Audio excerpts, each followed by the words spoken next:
All right, welcome back to From Head to Toe. It's me, Naomi Smalls, and we are recapping RuPaul's Drag Race Season 18, Episode 8. This week is Snatch Game. Snatch Game is a challenge that comes every single season.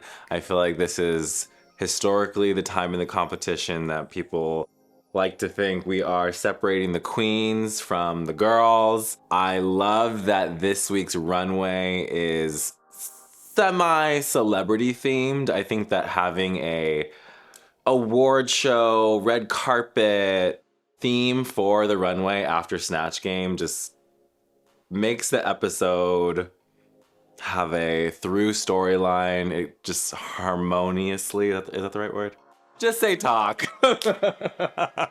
Up first is RuPaul. We are getting a extravagant gown with big teased hair.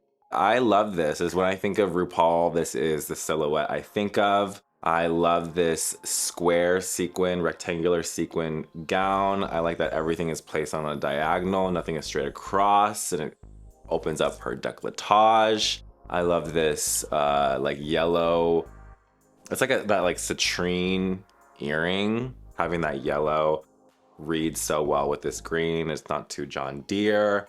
If you like zoom in closer, she has this cocktail ring, and it's not just a gold cocktail ring. It has like the perfect match of that like emeraldy color inside. I love the shade of blonde on Ru. I think having that like warmer shade really works well with this green color. If she would have worn that white hair, it would have been a completely different girl. I would maybe just do like a one side of this wig, just like more asymmetrical than having everything teased out to one perimeter bubble. I love this RuPaul look. I think she looks gorgeous. When I do the Google search in my head of who RuPaul is, this is the queen of drag that shows up. My favorite RuPaul look is, I think it's from V Magazine. It's like a shoot she did out on a golf cart outside of the studio. Big pink leopard gown with the spots. I believe like Shea Coulee had to like reimagine it for when they did that. Yellow hair, Matthew, yellow pop. I mean orange pop. I think there's an orange belt. That's my favorite RuPaul look. But hey, this is exactly how I want to see RuPaul. The category this week is 80s ladies. And up first we have ATHENA DION. ATHENA DION comes out in this like pleated lame gold. This is just screams 80s. I love this look for ATHENA specifically. This look for ATHENA DION for leaning into Joan Collins makes so much sense. This like Nolan Miller concoction explosion. I love the brunette hair with this look, and like this hair is a style we do not see really ever these days unless you are one of the ladies that goes to the salon weekly, gets their press, gets the tease out, does the shampoo for like 2 weeks, and then goes back to the salon for a reset. I love that though for 80s lady for this look. I wish that this hair had a lace front on it and it was not a hard front, but I'm trying to like take a step back, be thankful there's hair, and also it was the 80s. Lace fronts were not as easily accessible as they are now. I'm being nice to start. I'm being really nice to start. ATHENA DION loves, I'm noticing, to pack on the jewelry. I think that there is something about being on Drag Race, something about being a drag queen, something about being the first one ready while everyone is still getting ready, that you're like, maybe I'll just put 5 more necklaces on. Maybe I'll just put like 6 more bracelets on. Hey, ATHENA DION, she really likes this. I do think that like maybe just some opening up of her neck could have been done here because she's wearing the big shoulders and the high gloves and this like ruffle that's across her tits. I think maybe just vetoing that like ruffle across the tits, or vetoing the heavy jewelry here, or vetoing both, just to keep like have this be like a little bit of a breath. Her neck would have been nice. ATHENA DION really likes this like high up square bust line. We saw it in her like fuchsia satin look, and we're seeing it here. I think that the stoning on this, like the placement with the stoning, is actually in great spots. Was it necessary? I don't know. Is that the right color for this shade of gold? Not sure. I could have maybe seen like more of like that like aged gold topazy stone used in the ruching in front of her crotch, on her tits. Great place to put it, just maybe a different color for me. And the ruching that is in front of her crotch, that brings all the like material in. I think I've just been like a little bit longer and like traveled down that opening leg slit. But this is definitely a great look for Athena Dion, leaning into 80s ladies with the iconic Joan Collins. Up next, Jane Don't. And Jane Don't is giving us B52's glam. She has the high styled copper gingery hair. She has this like square or diamond stoned out earring, open neckline, big peplums, opaque tight, polka dot shoe. I'm obsessed with this look. I think that she looks great. It looks so graphic. It's almost reminding me of her like Bob Mackie lipstick. Like if the lipstick was just like bippity boppity boo, you turn into a human. Like this is what I think would have like sprouted out from that. The opaque tight with this is just like such a nice thing to see in drag. I think it's like Jane Don't is reminding me that tights are really a fun way to like jazz up your look. And obviously this is like a huge trend in the 80s, but I've seen Jane now remember tights are a accessory that you can play with in drag more than I always remember. And I'm really appreciating that about Jane. I also really enjoyed Jane's shoe choice for this. That black and white polka dot shoe is so good against the red. Black, white, and red is just like a classic color scheme that makes us, at least me, it makes me like feel a certain way. Seeing it, it reads classic, it reads stylized, it reads intentional. I love the amount of accessories that Jane has on. Sometimes all you need is a statement earring, a bracelet. I'm not even sure if she's wearing a ring. Just having that like little white bracelet helps tie in the shoe, does just enough. I like how the only thing that is really embellished on her is this like middle panel, and it actually, against the matte of the satin ruffles and peplum, makes it stand out in a way that's making her waist look, it's not necessarily making her waist look smaller, but I think it's like an optical illusion where you're like focused on it, so you like notice her waist more than if it was just matte. And I really like that optical illusion. This wig is gorgeous. I love this bang. I love whoever styled this wig knew to like keep out a perimeter so we're not clocking her lace in the back, her nape. When she like lifts up her head, it's not gonna have like, her mullet is not gonna be peeking out. It was very intentionally done. I've been now so conscious of it, giving you guys a from head to toe episode every week and seeing that like other queens talk about on their reviews. Like I feel like hair is such a popular subject this season, and I love that Jane Don't has a piece of hair on. I love that this runway, I think everyone has hair on, and they should, because it's the 80s. Something that we should do as drag queens, even if we are in a bang, glue down your sideburns. Because you can have on the chandelier, worked, styled in Paris and ventilated in Vietnam, and went through all the channels and rode a boat from Hong Kong just to get to you, and you put it on your head and you don't glue it down. Like, you're just looking a little unfinished. So if you're a hairstylist, why haven't you glued down your lace fronts? Yeah, she has bangs on, but I would have loved to have seen her sideburns glued down. They look brand new. Like she just cut the lace off this wig and there's not a drop of mastics that was like tried to be toothbrushed off. So like, not even like some got to be impressed.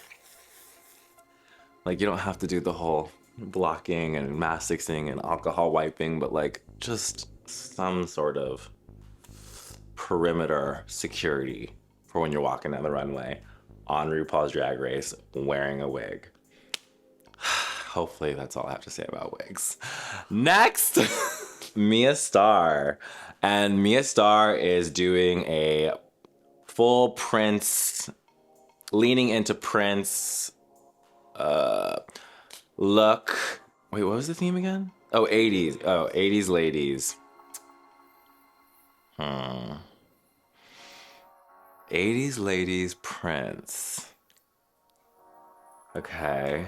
This Mia Starr look, I wish maybe could have leaned more into Sheila E. And God,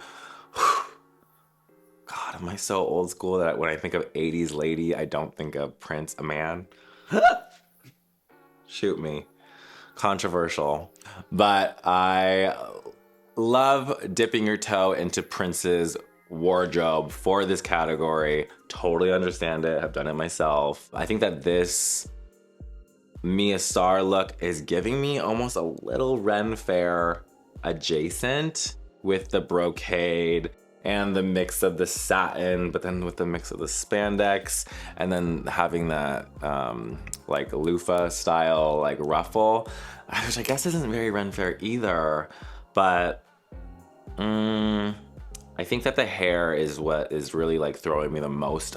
Here I go. There go Naomi Smalls talking about the hair, looking like Minnie Mouse over there, but hey, let's talk about the hair. When I think of Prince's hair, I think of it being like more exaggerated jerry curl, less like teased out, brushed out explosion. And I think that having like more defined curls, shorter length, crop, having that curl pattern, I think was just like so important to Prince. This custom guitar that Mia Starr has, there's something about the photo that is used of her on that. That photo on the guitar is Ginger Minge. Like from a zoom out, like that is Ginger Minge's like mohawk orangey, like I'm gonna put it next to her. There's a photo that or is it this way? Whatever. Whichever way Lee Dawson is gonna put this photo, it looks like Ginger Minge. There's something like with the satin. She has like parts of her costume that is obviously stretch, and then she has parts of her costume that is like more of a satin, I think, on the robe, and then it's like lined with that like lilac satin, lavender satin inside. The mix of the satin with the spandex, I think, is what takes this look so costumey and less like part of Prince's wardrobe. I really like the purple and gold mix for this. I think it's another thing where we are like trained to appreciate these colors together. They complement each other. The gold thread of the brocade works well with like the metallic gold boots, and I understand why she made that choice, other than the fact that I think she just really likes thigh-high boots. Up next, NINI COCO, and NINI COCO is doing this Cyndi Lauper look. She's leaning into girls just want to have fun. She has like the rhinestones in her costume, which, you know, it's drag. I'm sure she wanted to see some sparkle, but I just love the way that she accessorized this Cyndi Lauper look with the leather straps and the grommets and the like plastic earrings, and having the necklaces be metal instead of like being a drag queen and being like, well, I'm gonna wear the rhinestones, I'm gonna wear the diamonds, even though it's like the 80s and doesn't call for that. I think that was really smart. This is a good example of how to embellish your costumes with the brooches. I feel like her DIY aspect to this jacket is great, but then when you look closer to it, it has like intentional black studs asymmetrically placed on the lapel, and then also on the sleeve and on the shoulder.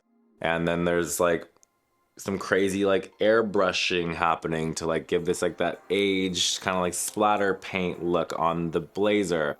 This look could have gone so pedestrian so fast, but there's so much detail that she added into this look. Even like the petticoat underneath is like that like ugly floral different pattern than this like star print skirt that she has on top that she knew she was gonna like fling down the runway and you're gonna get that like little peek of it.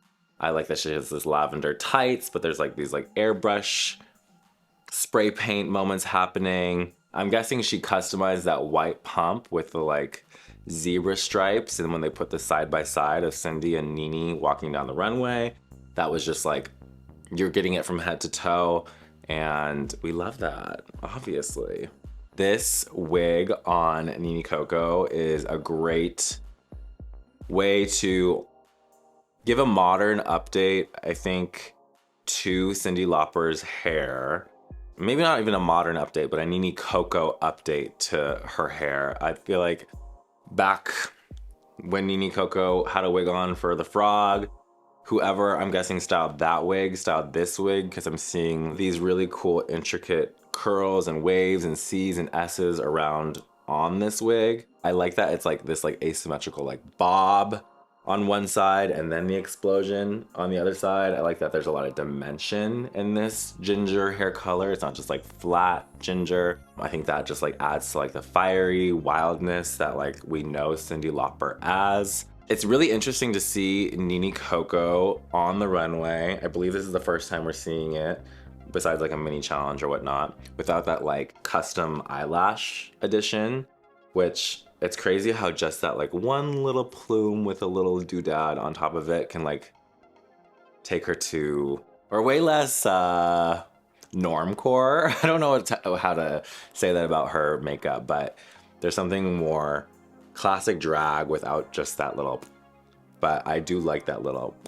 So I understand why she didn't use that for a celebrity impersonation look. There is something about, well, we're gonna get into it later, but like, I'm just gonna touch on it right now. Just because Cyndi Lauper didn't have nails on doesn't mean you shouldn't have nails on. Okay? All right, up next, Darlene Mitchell. And Darlene Mitchell is giving us Dolly. I feel like this is Darlene Mitchell's happy place. When I see Darlene Mitchell come out like this and this like country elevated blonde bimbo-y glam look, I feel like this is what I think of when I think of Darlene Mitchell. But then I do like a little like Rolodex in my head of her past looks, and I'm like, wow, she is like very wild cardy.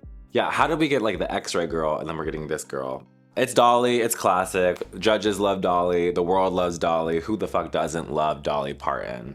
I'm confused that Darlene Mitchell a couple of weeks ago was like in her satin like kids Cinderella costume and was like, this is the best thing I even own. I feel like that is like one of the most beautiful things in my package. And then this shows up and it's fully embellished. It has like a waist, it has power shoulders. I think there's like fringe even hanging off of it. I love seeing a drag queen in all white. It's one of the scariest things we can do. Can't hug one person, can't brush up against something, can't drop a makeup brush. Like you have to be like this. And it looks so pleasing against her red nails, her red lip. And I wish that Darlene was wearing these shoes the entire season, because I feel like this is also a shoe that is big on the like size 14 and up girlies. But there's something about having that like little peep toe in the front, having the strap that, and having that like more of like an angled foot opening that really just like femmes up her drag in such a nice way over those like clunkers. I'm assuming that Darlene Mitchell really loves Dolly Parton. She even had like the detail of adding in the butterfly ring. This is really clean, this is really classic, and I totally get Dolly Parton from Darlene Mitchell's presentation tonight. Up next, Kenya Pleaser. And Kenya Pleaser is giving us Shaka Khan. Shaka Khan. I mean, let's give it up. Kenya looks gorgeous every single week. I'm obsessed with this hair. I'm obsessed with this outfit. The suede boots and the velvet gloves, and she killed it in the snatch game. This is just an amazing week for Kenya Pleaser. I think we're done here, right? Well, obviously I gotta give it to you guys real. Sadly, this was not the best week for Kenya. So let's break it down from head to toe. It's giving Forever 21. How she accessed a Forever 21 dress when they've gone out of business, who knows? This is just a really bad look for Kenya Pleaser. I understand how she got here based on the Chaka Khan reference. The only time I can see this look being acceptable is when you are getting picked up from the hotel to go to your gig and you don't want to corset yet at the hotel because you know you're gonna sit in a car, so you show up to the gig, change out of this, and then you put on your real clothes. That's the only time I could see this. I don't want to see this at the meet and greet. I don't want to see this in the mini challenge. I don't even want to see this on Cameo. Like, this is not how we represent ourselves in drag. Having no waist on Drag Race is asking for it. We've seen the judges just go on and on about needing to see shape and intentional silhouette, and to willingly come out in a t-shirt dress on season 18 of RuPaul's Drag Race is just very unfortunate for Kenya. This episode is a great example of how when we are doing a drag look based on something, we do not need to be biblically accurate. We can like make something drag. So yes, Chaka Khan may have been in a t-shirt dress.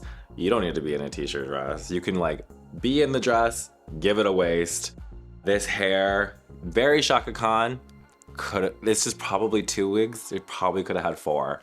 And instead of like just right out the bag and like maybe a shake, like you could brush all these out, give it that like big crazy Chaka Khan hair that we like know her as, especially in this red color. She's already halfway there. My favorite detail, I can't believe I wrote a favorite detail. That's how much I love Kenya Pleaser. That is how much I love Kenya Pleaser, that I was trying to see the gold in this. I like how she has the velvet glove with the suede boot, because my eye reads those as similar texture underneath the stage lights. And kudos for bust stoning, but yeah. This is not it for Kenya this week. My favorite Chaka Khan drag dip your toe in ever is Raja doing Chaka Khan through the fire with the baby powder in her hair. Iconic drag history. Up next, MYKI MEEKS. And MYKI MEEKS is paying homage to Olivia Newton-John. Honestly, I totally understand why she would dip her toe into Olivia Newton-John. When I think of 80s, I think of Xanadu. I think of like big feathered hair, somewhat Farrah Fawcett. Ooh, that would have been so if someone would have came out on a skateboard with Farrah Fawcett hair. Ooh, with the ringer tee and the little shorts. Is that on 70? Oh, that's 70s. Rewind. Okay, never mind. I would have lost. I would have gone home. Damn, Naomi, what the fuck do you know? Will you please shut the fuck up with your no drag knowledge? All right, so this is kind of what I was talking about with the whole biblically accurate references. I see that she has her catsuit stoned and embellished exactly like Olivia Newton-John with all the diagonal stones and the beads hanging off the shoe.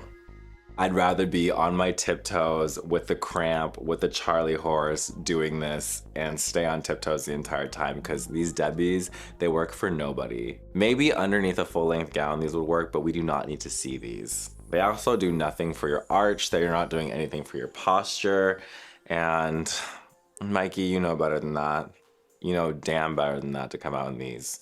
Respect that these are spray painted. I'm imagining that they are spray painted the color blue to match Olivia Newton-John's reference. I think maybe because these shoes are so flat and she can do a lot of bending in them, there's a lot of like creasing and cracking is happening from the spray paint on these shoes that you wouldn't be able to do in a pump that's keeping your foot controlled. I am so sad because this followed by her knocked it out of the park Drew Barrymore Snatch Game impersonation. I think this is the look that got in the way of her winning this week. And that's so sad. Like, a pair of 1.5-inch heeled shoes really fucked you up like that. And just knowing MYKI through the television, I think that winning Snatch Game would have been like it for her as a performer, as a comedian, as a thespian. I don't know how you could walk down the runway in these shoes. I don't know how you could look in the mirror in these shoes. I don't know how you could look RuPaul dead in the eye and try and look how cute I am in these shoes. They're just never these shoes. I think details that you should always make drag is the shoe, the nails, and the size of the hair. Like, this wig was right out the bag. 1. I don't even think there was some brushing and spraying that was done, and I understand she wanted movement because it's Olivia Newton-John, but when I think of Olivia Newton-John, I do that little Google search in my head and I get like Xanadu, I get like big teased out. I almost even wish she was like on roller skates just to like be Olivia Newton-John, obvious Xanadu. Anything but these shoes. Have I talked enough about the shoes yet and how much I hate them? Ooh, that shoes. Because I love MYKI MEEKS, but not these shoes. Next. Up next, we have Juicy Love DION giving us Celia Cruz. And I really like Juicy's interpretation of this look. I think I actually like Juicy's better. Stop the music. We have a wig this week and I love it. She's using hair. I think that Juicy works really well. It's like rare to have someone who looks just as good in black hair as they look in blonde hair. I don't know if it's like this like olivey, warmish skin tone that she can pull it off. I love the earring with this and the nail. She has like the same hand-painted detail that's like in the mermaid tail part of her gown, and in the like sleeve add-ons is like also mimicking in her very long nails. I think that was like a really nice pleasing detail to keep everything cohesive. I'm assuming that Juicy Love DION is wearing like some 8-inch pleasers underneath this gown because she looks so tall. She looks so elevated. Even when she's on the runway up against like the other girls standing in between, she just looks like crazy tall. So respect. I don't know if this gown didn't fit or the intention was always just to wear elevated shoes underneath this look, but that is a sign of awareness that I really appreciate in a queen. I do wish that someone would have just like yanked this corset closed, because maybe it doesn't need to be closed, but I think it could have just come in like a little bit more. And she turns around and you see the corset is like open in the back, and I'm like, we gotta ask our drag queen friends if she has a friend in this competition. Ask your mama to close your corset. If anyone in the room can close your corset, it should be your goddamn mom. The craziest thing about this look on Juicy this week is that I think she was prepared to lip sync in this look, because we're seeing her in Untucked and she has like the pleasers on. She has like these like little like lace nipple pasties, question mark, and she took her nails off. And I'm like, why are we taking our nails off to lip sync? So we can unzip, is that the tea? Shout out to Mystic Be Fierce Miller for teaching me this back in the day. Okay, so we glue our nails on. We really want them to stay on. You take that crazy glue after they're glued on and you just drop it in here,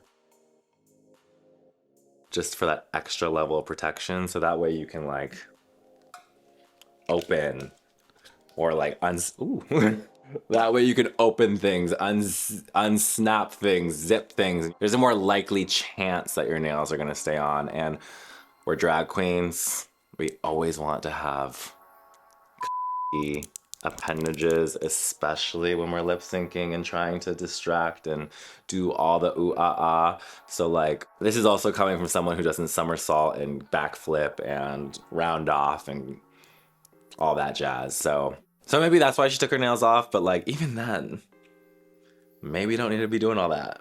Maybe just distract the crowd with your custom nails that you had made to match this look. Up next, Discord ADDAMS. And Discord ADDAMS is leaning into Reba this week. Totally get it. Actually, Reba is a great 80s drag reference. So classic, so well known, so easy to lean in with just the color of your hair. And back to that biblically accurate impersonation, replicating a look. This one's really hard because it's like, not having a top lip is like some trauma that I have moved beyond, and I understand why she did it for Reba, but wow, it's really hard to look at in drag. That being said, this gown is gorgeous. I'm obsessed with all this like embellishing around and how it like pops against the black. Finding these really heavily beaded gowns is something that like I think a lot of us drag girls are always looking at, because you can always like cut that up and add it to something else and like make a completely new costume. Because back in the day, in the 80s, this was like very common to add the paillettes and the beads and the sequins and the prong set stones in these costumes, evening gowns. But that's just like so not the world we're living in these days with like, look at those gowns, look at Skims, like, whoa, completely different worlds, you know? I love the way that this one's done. I love that it's more like torso top heavy and then like the black sequin explosion on the bottom.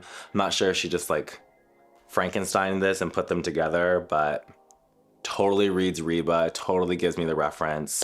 This hair, on the other hand, like, yes, the color is so Reba, but like she stuck her finger in an electric socket and boom. But I know that Discord is a little bit more finger in the socket type of drag queen. So maybe that's where like the worlds mesh. My favorite detail about Discord's look is her jewelry this week. I need to know where she found this earring and this ring that matches. I even love this like big disky necklace that has all the colors of the embellishment in the center circle. I thought that was really gorgeous. Dress lengths that hit below your knee, I don't believe should ever be paired with a knee-high boot. I just think it's strange. Knee-high boots to me give very active, like very like, I need to go make some money, so let me put on my knee-high boots and hit it. So like gown does not work with that, because you see like the cuff of the boot moving and collecting air and space under your gown. It just fucks up the silhouette.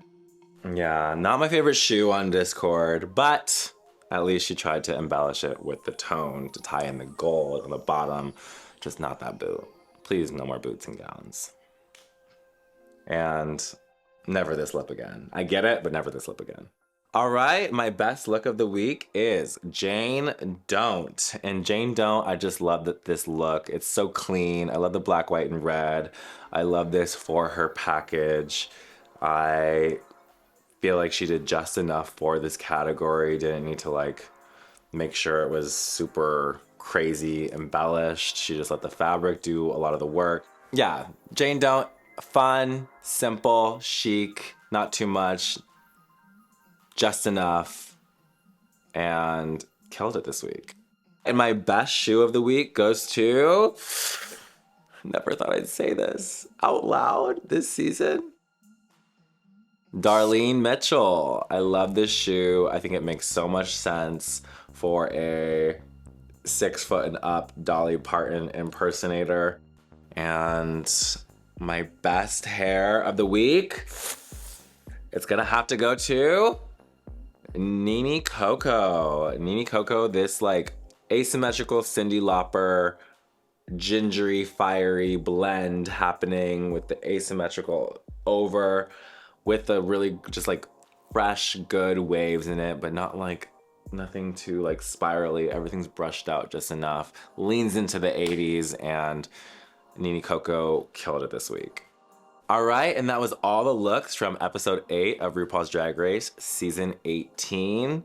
Make sure to like, comment, and subscribe. Did I get the best look right? Did I get the best shoe right? Did I get the best wig right? If you want more Naomi Smalls, like I know you do, please tune into the Patreon for exclusive stories, early releases, and to get a closer look of what's happening behind the scenes of Naomi Smalls. See you next week.